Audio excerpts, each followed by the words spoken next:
Good morning. My name is Juan Ramos. I'm the chair of the Broadway Triangle Community Coalition. Coalition comprised of different organizations and residents living in both Williamsburg and Bedford-Stuyvesant, Brooklyn. I'm going to be very brief because I'm not going to come here to give you statistics that are going to be challenged or statistics that are going to be on people's minds that we've been arguing for over a decade now. Over a decade ago, our coalition got together because of what was happening on the Broadway Triangle. Over a decade ago, we argued that on the Broadway Triangle, there was going to be a level of discrimination and segregation that would take place to the levels that we haven't seen in New York City in decades. And to this point till today, I can guarantee you that what we claimed almost a decade ago, if you go to the Broadway Triangle today and walk the Broadway Triangle, and I challenge any one of the council members to go and take a tour of the Triangle, you will not see any faces of color coming out of any of the developments that have gone up there since. And that was our claim from the beginning. That's our claim today, and that's why we understand that the development that you guys are hearing about today is going to continue to perpetuate that level of segregation and discrimination.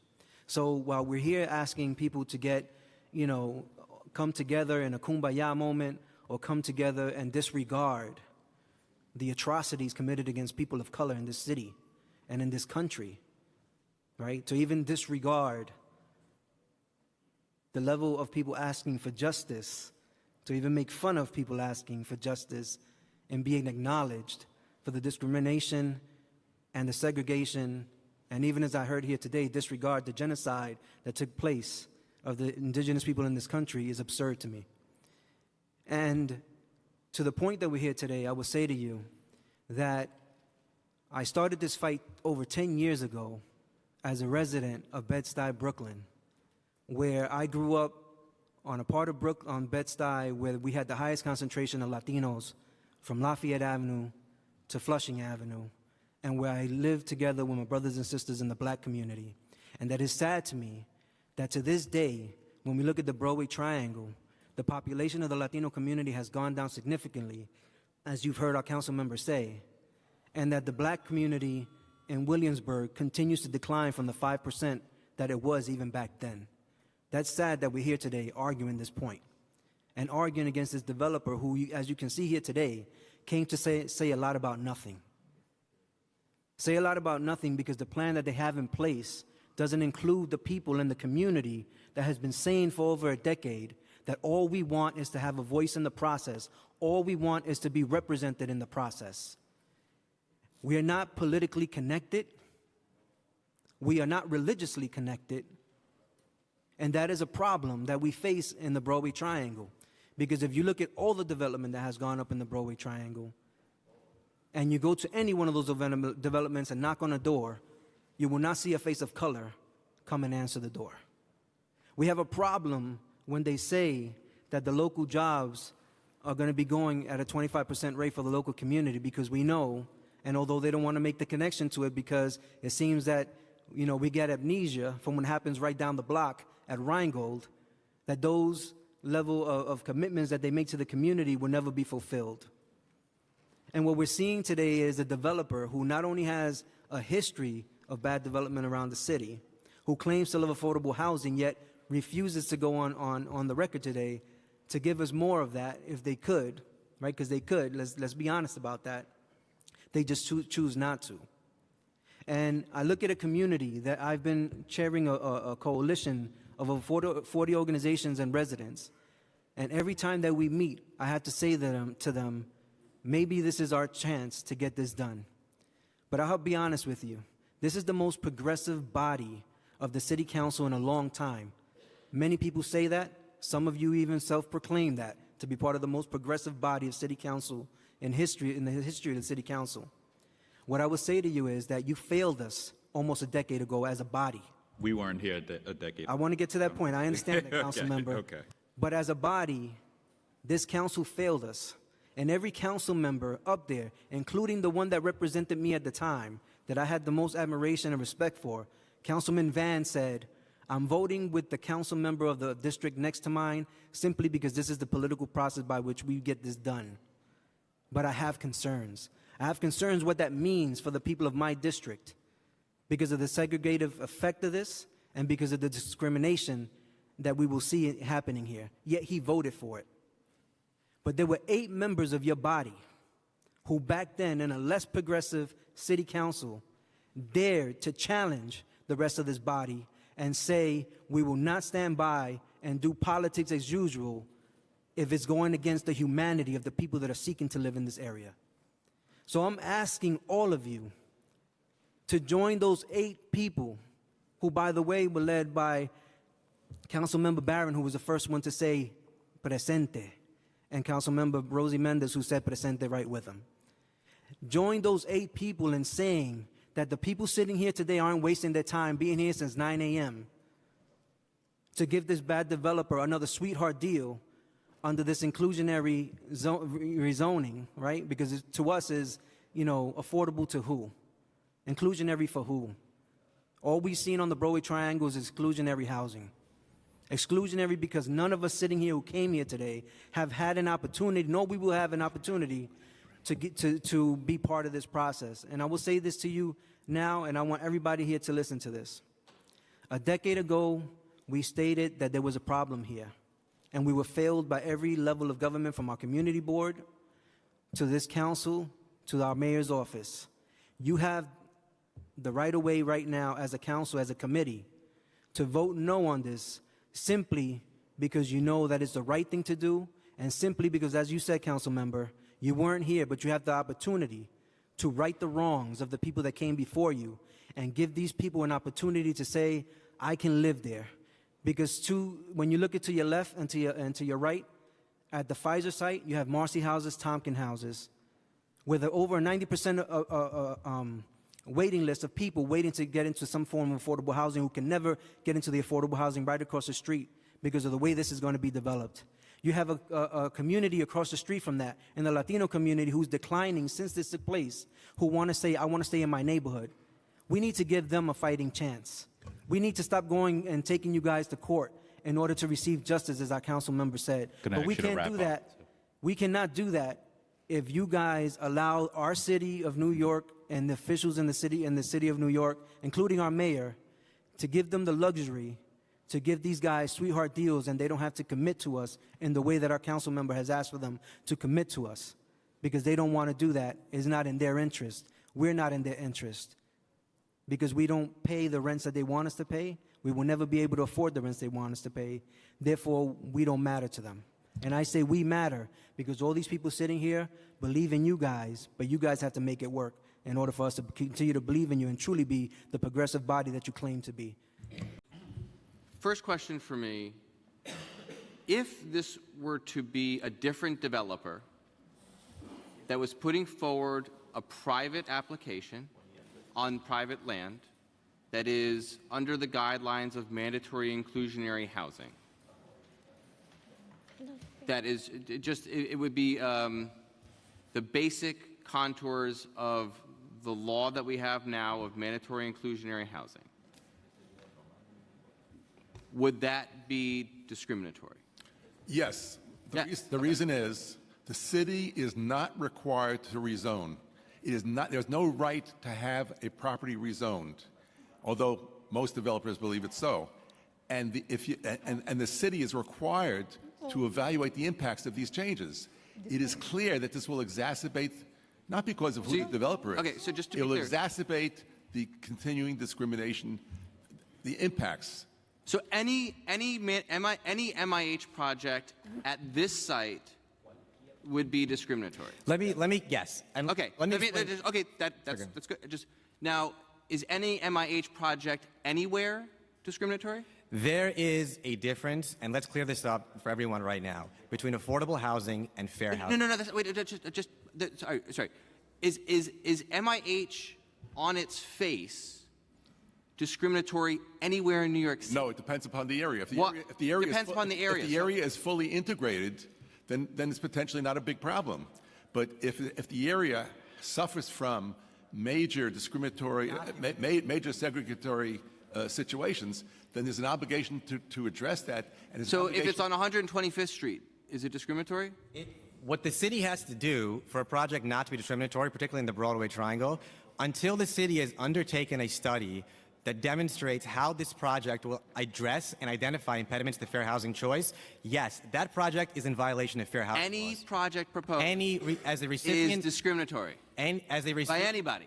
there can be no project that is not discriminatory unless the city first understands the segregation issues in the area and then shows how this project will either address that segregation or exacerbate it. Without it, Now- there can be no compliance with fair I housing. do want to. I just want But to. the point Sorry, is, if Marty, the- for one second. I'm if sorry. the area is not segregated, then you just look at that and it's not segregated, so that's not a problem. So you don't have to deal with that. Now, It's only okay, the but areas I do where want to there's speak to that these for a second impacts. here because you brought up that, Marty. I do want to correct or at least amend what you said, where you said that an area like Williamsburg, Greenpoint, and Bed-Stuy are segregated because of rezonings, which is what you said. And I would say that they go back to that they go back to redlining in FHA redlining in the Depression era, where African American black families were not allowed to get a mortgage in certain neighborhoods, and that's why in certain neighborhoods, I mean, I'm just so in a neighborhood like Bed-Stuy, which is largely homeowner-based neighborhood, that's a very strong explanation. Now, I know that you know that. Lots of neighborhoods in New York City were subject to redlining. And so are you saying that every neighborhood in New York City and every neighboring neighborhood in New York City that was either redlined or a redlined neighborhood going back to the 1930s can't have a MIH private application go forward without a proactive study by the City of New York in a private application without being discriminatory? Because that would mean Yes. that would mean that I would say that, look, we all know New York City is a segregated city. You only need to look at our schools to know how segregated this city is. Our elementary schools are very, very segregated, right? Throughout New York City. You can go to any school district. New York City, because of redlining, going back now almost 100 years, is in large part a segregated city. And so almost every neighborhood suffers from segregation. And so my question is then, Sure. does every rezoning anywhere near a segregated or redlined, historically redlined neighborhood on its face discriminatory? Because that would mean that 90% or 100% of the private applications that come before us are on their face illegal. That is absolutely correct. The city of New York, I understand there's segregation in public schools, in public housing, or in housing in communities. It is the obligation of the city of New York to address segregation and integrate neighborhoods. And so long as you are not doing that, so long as no project is studied for its segregative effects, you are in violation. The city of New York is in violation of civil rights laws. That is an obligation placed squarely on government. Did Domino, when Two Trees came to the city council, did they do that obligatory study, or did the city do that obligatory study when they went for a rezoning in 2010, and did they do it again when they went for a rezoning in 2014? The city of New York has consistently, and this is testimony by That's a simple officials. question. Did they I'm do answering that your study? question. The city of New York has consistently failed to comply with this obligation under fair housing But laws. did CUF or Corp A support the Domino rezoning? We addressed the same issue back then, that it was not that they had not studied the impediments to fair housing choice in the area. That was has on the been raised record that consistently. at the city council hearing for when Two Trees came before this council to rezone Domino, CUF testified that what they were doing was illegal on its face? No, but by the way, if it was our mistake, just as it was the city council's mistake, it's time for us not to let that stuff happen again. It's time for us to stop this from happening.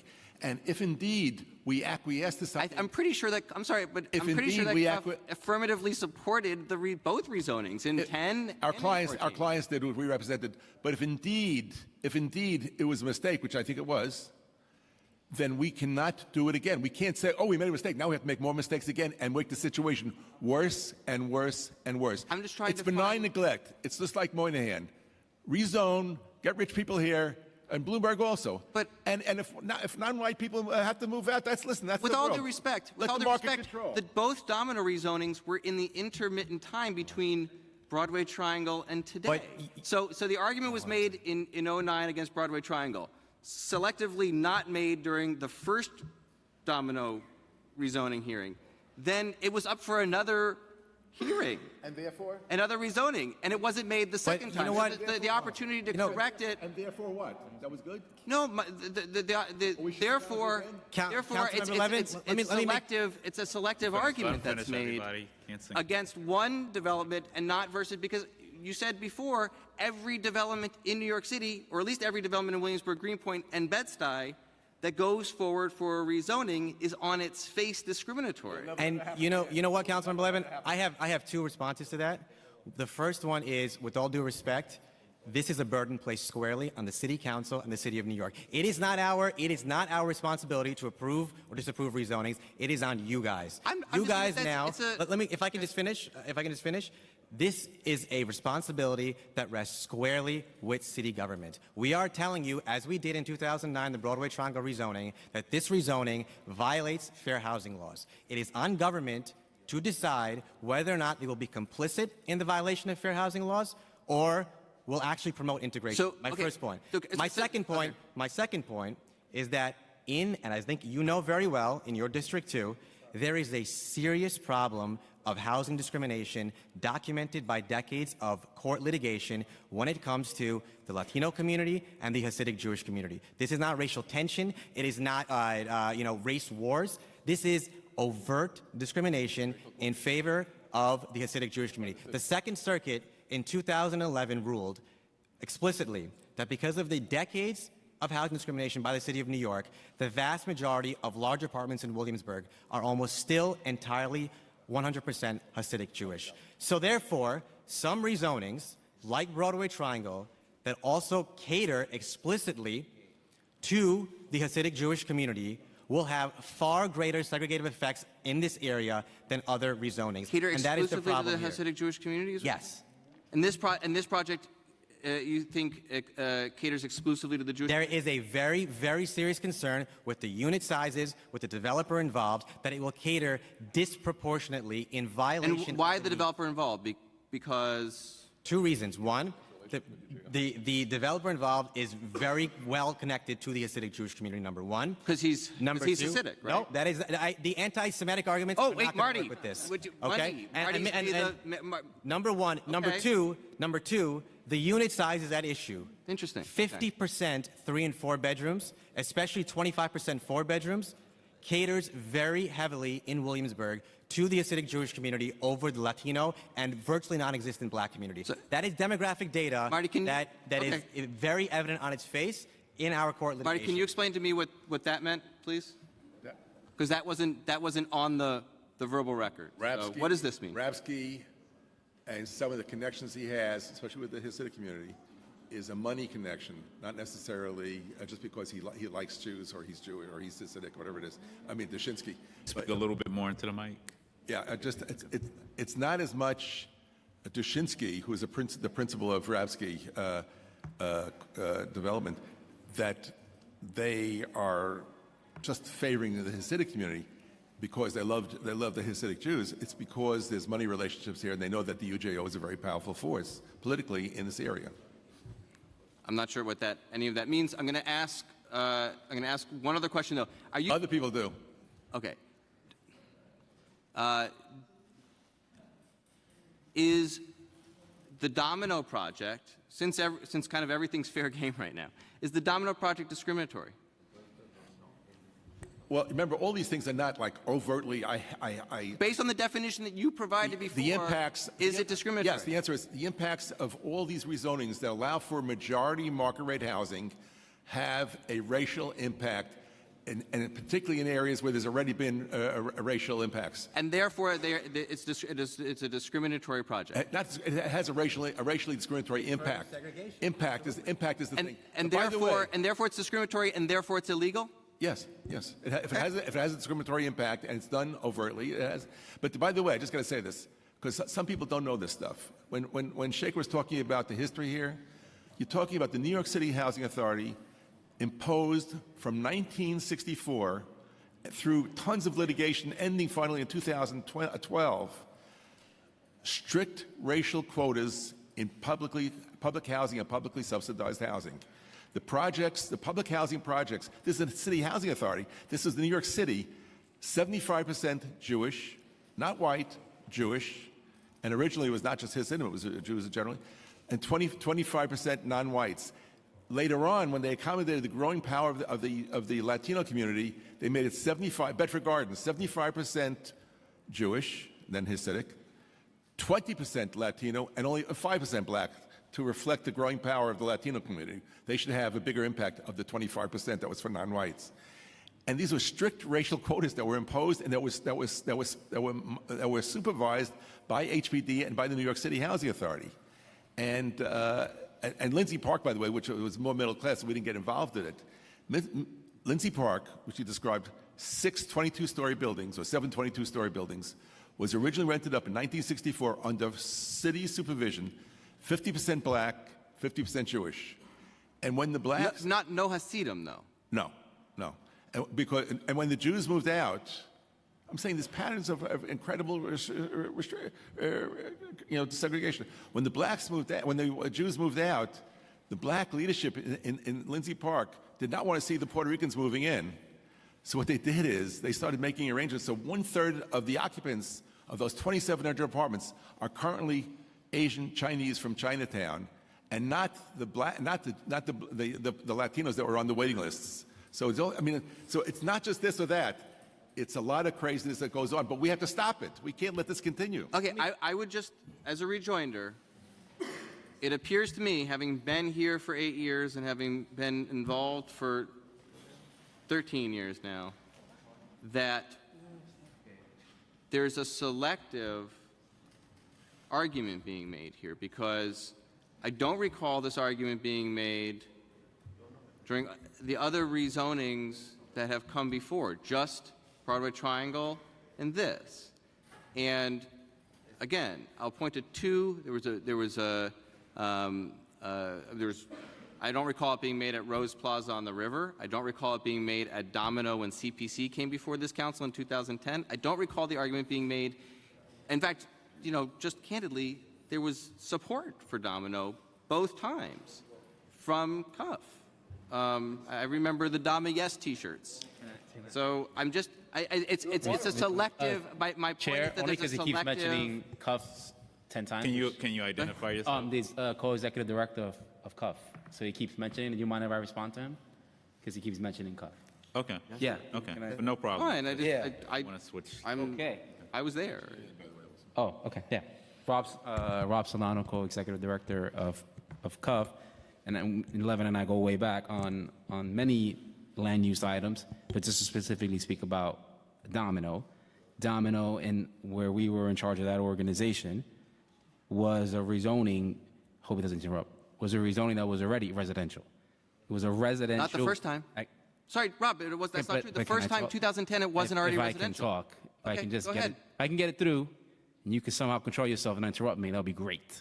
So when I was the chair, No, I'm sorry, that wasn't for that. But I'm, as in charge of our organization, the co-executive director, we were in charge of that organization after it went into a struggle in the Broadway Triangle, and in 2012, whenever we got started, Domino came along, and it was a residential project, and under our leadership, we said, okay, it's a residential project that's going to make it better, and it took poor door out, including the housing together. It went from segregated housing to inclusive housing, and it meet the tier of at that time, our level of importance.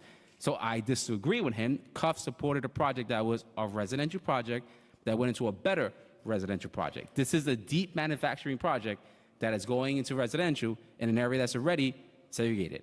So it's to make the point about Domino, I'm down to make the point about Domino, council member, but it was a residential rezoning that went into a better residential rezoning plan, if you want to speak factual. In 2010, I wasn't part of that. I was not in charge. You were not Not in testifying charge. in favor of the 2010. No, I was not in charge. Cuff wasn't. I was not. There was no Cuff. That was Or Churches that was United for Churches Fair United Housing? Corp. Those people don't exist. Those people are. That organization is defunct. There's a new group of strong black and brown people that's called Cuff in your district and they're telling you in your district there's segregated housing in the Broadway Triangle. The new Domino project that you're referring to went from residential to a better residential program. 2010.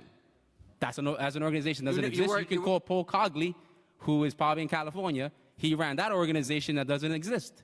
That organization you're talking about doesn't exist. There was. Churches United Corp does not exist. in It fact- is a defunct organization. Robert, in fact, Yeah. that organization that you're referring to, that he's speaking about, Yeah. was part of the original problem with you guys when Yes. you and Vito gave them the rights with UJO to go ahead and try to do something on the Broadway Triangle. So that organization was actually part of the problem. We're not in that group. No, hold on. That group, we don't represent. so We it- represent CUF that Okay, started we're gonna after begin that. because we can. Rob, go back. with all due respect, I was here in 2010. There were people with many people. Who were you working for 2010? I was a city council member, Rob. Oh, okay, great. I was here. Yes. I voted on the project. Yes. You're talking Domino. about Domino 2. But Domino won. We did not represent that organization. That organization doesn't exist. I would love, we can go Google it together. Just I'll to go be back very and look at the clear, record. that organization doesn't exist. His name is Paul Cogley. He's the executive director in California, and his organization is shut down. There's a new organization called CUF, which is right here, and we supported Domino Part 2 because they went from poor door to inclusive, which you supported. So you and never we got met or supported the CPC application for Domino the first I time? didn't support that project. Thought that project was segregated housing. Go back and look. Okay, we're going to begin to wrap this Just one panel quickie. up, but we'll- I just in terms of our focus on one kind of rezoning, I had made a motion as a community board member, Community Board 1, which is Williamsburg Greenpoint, that we should have a moratorium, a one-year moratorium on all new rezonings, all rezonings, because I think that we have to have a serious look about what's going on here. If I could just make a short comment, I think the 2 points I would say.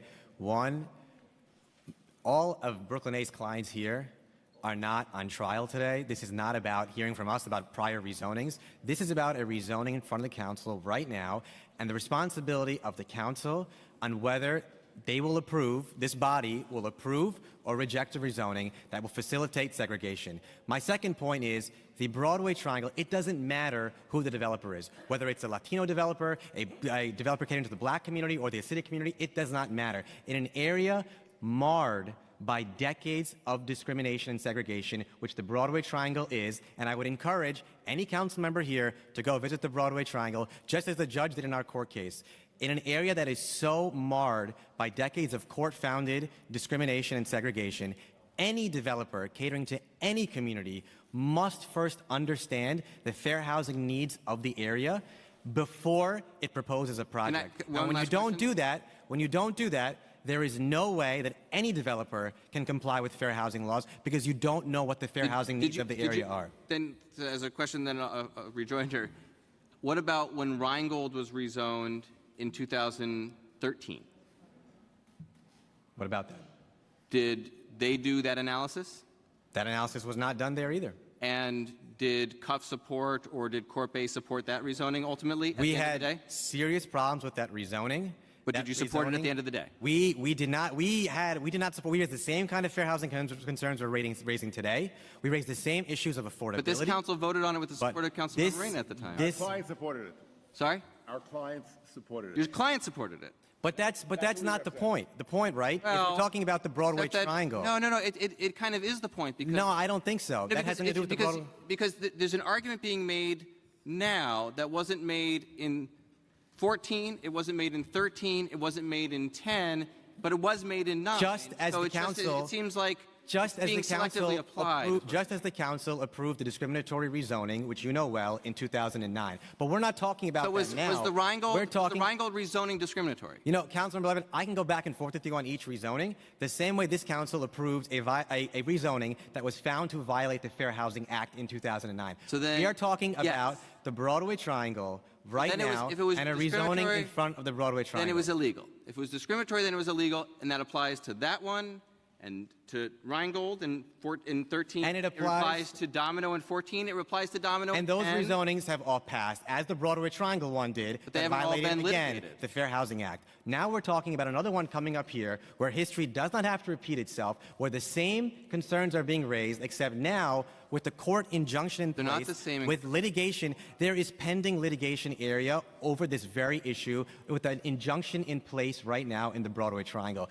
To talk about this connected to that rezoning or that one is entirely disingenuous. There is a court order and litigation in this area. How the council can approve a development with this going on without holding the developer accountable This for development- understanding I'm sorry, those needs but- is absolutely But disingenuous. to be, this development has as much to do with the Broadway Triangle rezoning as it has to do with the Domino rezoning as it has to do with the Rheingold rezoning. This has far more to do with the Broadway Triangle rezoning that took place in the very same area that is now subject for this rezoning as well. So that if you have segregation in the South and you are part of it and you agree to it, then you can never challenge it again after the fact. You can never try to correct your mistakes in the past. You can never try to deal with the situation as it goes on. You cannot. We have to do that. But I'm It's saying- our obligation to do it. And I feel as responsible and as liable for allowing this to have continued. And I think we have to stop it. You guys have to stop it, and we have to stop it. And we will. We'll do whatever's necessary but to stop here, it. but as not we at as we have with the Domino, and Broadway not at- Triangle. What? Okay. And any Here, other just one. not at Domino. Let me repeat. I made a motion to have a moratorium on all rezonings in Williamsburg Greenpoint because of the situation in Williamsburg Greenpoint. It did not have to do with that. It could have been Greenpoint, wherever it was, because we have to figure out what's going on here. We have to stop it. Having an area like Williamsburg Greenpoint that's less than 5% black is incredible, especially when right across the line it's not. So I think we have to start thinking about the realities here and not be part of the segregation or the bad things that go on. And these rezonings have that impact. To say that 20% affordable is going to help the community, you lose much, much, much more affordable housing, much, much more housing that's currently occupied by non-white people than any of these new housing that gets built, because the magnetic impact of these rezonings from market rate housing pulls in people from outside, decent people, but the people who own the properties have the impact of getting everybody out because I can make much, much more money. And I think we have to stop it. I'm going to ask this panel to wrap up. I'm going to allow Jesus to say some. You go ahead. State your name for the record, and then we're finished this panel. Got to move. But hi, my name is Jesus Gonzalez. I'm the co-executive director at Churches United for Fair Housing. These are some questions that I want to pose. It doesn't need to be answered, but it's for every council member. Why is Jesus Gonzalez opposed to this rezoning? Right? And I can quickly say, because I want housing for Black and Latino families. Right? The difference between us saying it is because I'm also inclusive of saying that I want housing for all communities, right? Why is Rabbi Needleman present right now? Niederman present right now. You can ask yourself that question, right? Why is he backing this developer politically? Rapsky Property Group, right? Because he wants housing for Hasidic families. Probably, likely. I don't want to speak for him. That's the likelihood. You can also ask yourself this question: how long has Councilmember Steve Levin known Rabbi Needleman? Niederman? Before? I'm sorry, Mr. Chair. I really don't see the relevant. We now have witnesses asking questions of the committee. No. I think this is totally relevant. What I'm saying is this. Why, if Rapsky Property Group wants to do good and is honest about his commitment to be inclusive, why can't he make it binding? Why won't he make it a binding agreement? Why would you back a project that doesn't guarantee housing for your community? These are obvious questions we just need to pose, and so I'll just leave it at that. It's something for you guys to consider. If Rapsky Property Group is serious, they will make binding agreements. They will have deed restrictions moving forward to ensure that all communities are included in this project. Mr. Chair, And so, till then, we ask you to vote no. I also just want to remind, a quick reminder of everyone that the common denominator here also in all of this conversation that we've had, the one common denominator that these two communities in Rheingold and the Broadway Triangle have in common is that this also, Mr. Levin has been involved in the Broadway Triangle issue from the very beginning because it was his boss with his knowledge and his backing. His boss is no longer here, so he's a council member now. That cut the deal, that made sure that black and brown faces would not ever touch the Broadway Triangle or live in the Broadway Triangle. Okay, we're going to wrap this panel up.